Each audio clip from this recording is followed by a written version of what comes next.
Second preseason game for Cam Ward and the Titans taking on the Falcons. We're going to start. Their arm talent that's on display, but you know that he's going to need help. Good example. This is a tremendous throw. This would be so. If you do that, you stay in more manageable third downs, and then by doing that, you stay on the field more, sustain drives, and ultimately score points. So I think there's room for growth. He looks comfortable, and certainly the physical talent you can tell is possessed by Cam Ward. So for the other side, at least Atlanta's side of the equation, Michael Penix Jr., not brand new to the organization, but we've also not seen him take a preseason snap yet, at least in the game. What are your expectations for him in the Falcons this season?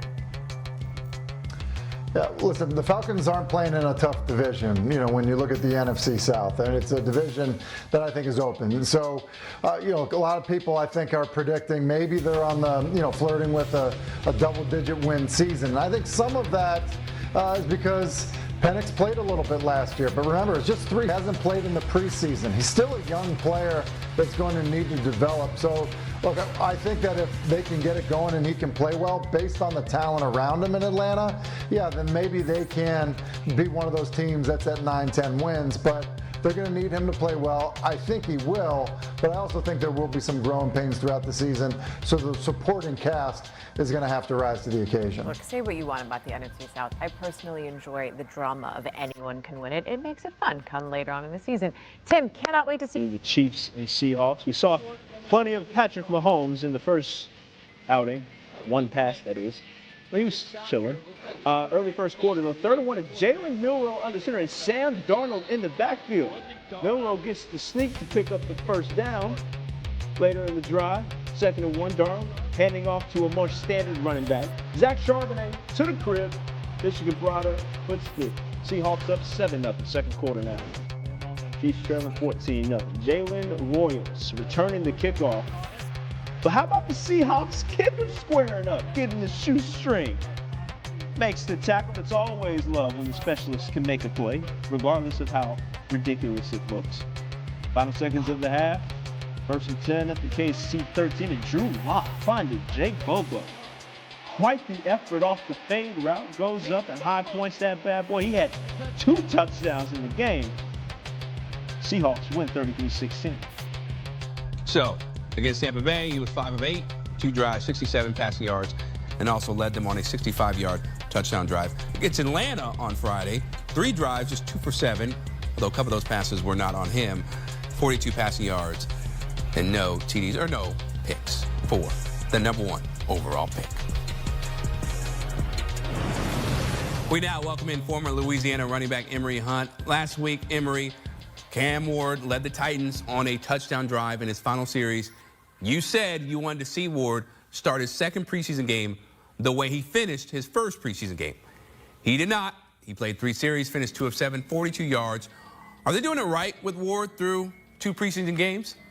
I believe so, Chris. And the reason why I like their approach with Cam Ward is because you're expecting him to be the starter. He's unquestioned the #1 guy. So you don't want to have him play a lot in the preseason because that's just adding more games to a full 17-game regular season. So we're talking about the equivalent of playing 19 games if you played him a lot in the preseason. So I like the approach.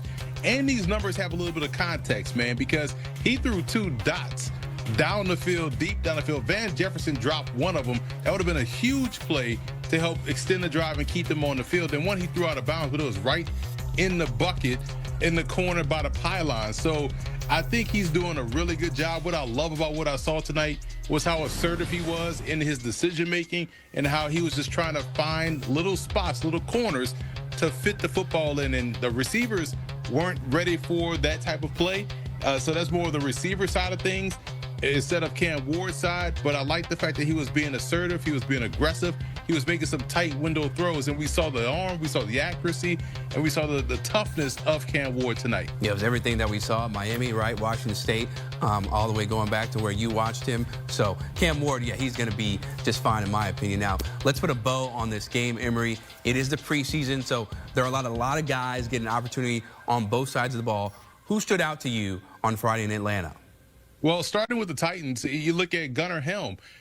where his friends was at the combine, right? Because he had a bum ankle, then went out there and ran a 40, tried to show toughness, and ran some god-awful number, and that dropped his stock to where he got drafted later in the draft. He was my number 2 in Cam Ward. And on the Falcons side of things, it's always tough for a running back in the preseason or in practice because you're just butting up against defenders. You're not really running through tackles, so you're not really getting a good gauge of what you're doing out there on the field. But in the preseason game, all bets are off. And that's why I love what I saw from Nate Carter, the undrafted rookie free agent out of Michigan State. Had, 9 carries, 63 yards, a touchdown, had a nice 38-yard run, a 48-yard run, and also had 2 catches on the night as well for 9 yards. So I thought he did a lot to try to battle with Jashawn Corbin, who led the was surprised and impressed with how well he ran this evening. Yeah, he was looking like he could be a definite productive member of that team. Now, Cam Ward has the second best odds to win, excuse me, Rookie of the Year behind only Raiders running back Ashton Jeanty.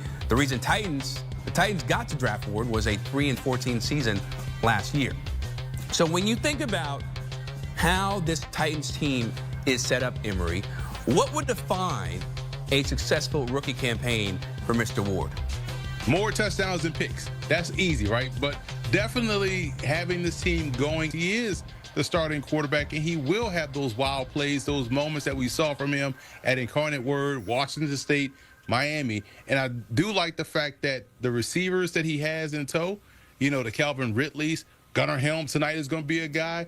I believe that they're going to be able to run the football a little bit more. So we'll see if Xavier Restrepo makes the team and get involved within his offense. So Cam Ward will have his success, and success to me looks like him getting the Titans to maybe 5-6 wins, flirting with that 7th win, but getting better as the season goes on, and statistics will prove that.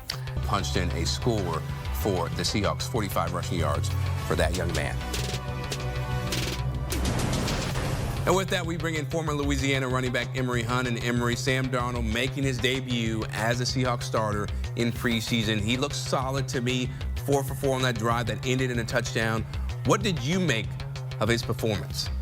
I loved it because there was a lot of movement left, a lot of movement right, coming off the run game, getting the ball out of his hands quickly. Kind of exactly what you want to see a starter do in a preseason game. Just operate the offense well, move the offense down the field, get points, get back on the sideline, get the baseball cap on, and call it a night. So he was efficient. He looked a lot like what he looked like last year in Minnesota, which is a great sign for Seattle.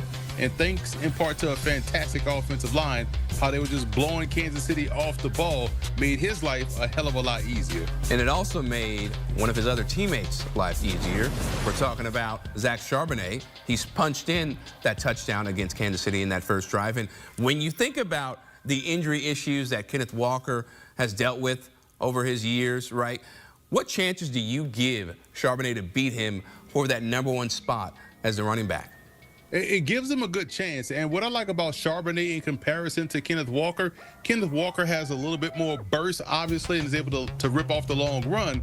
But I feel like Charbonnet has a better feel for the run game. And when I'm talking about how